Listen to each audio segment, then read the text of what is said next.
کابل کې د ښځو کتابتون پرانیستل شو. سلام، ستړي مشئ، زموږ یوټیوب چینل ته په خیر راغلاست. د لا ډېرو معلوماتو لپاره زموږ یوټیوب چینل لسره سبسکرایب کړئ. یو شمېر ښځینه فعالانو او د افغان ښځو د اعتراض ټولنې غړو د افغانستان په پلازمینه کابل کې د ښځو کتابتون پرانیستلی دی.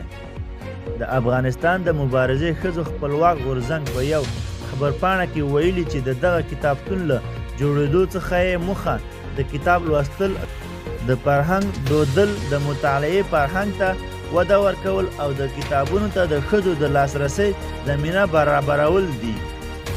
د دغه غورځنګ غړو ویلي چې 2021 کال د اګست له 15 وروسته تاریخ یو منفي اړخ ته واوښتو او د ښځو او نجونو لپاره یې تریخې پیښې رامنځته کړي چې پکې د نجونو پر زده کړو بندیز، له کوره بهر پر کار بندیز او د ښځو د وړتیاو کمزوری کول شامل دي.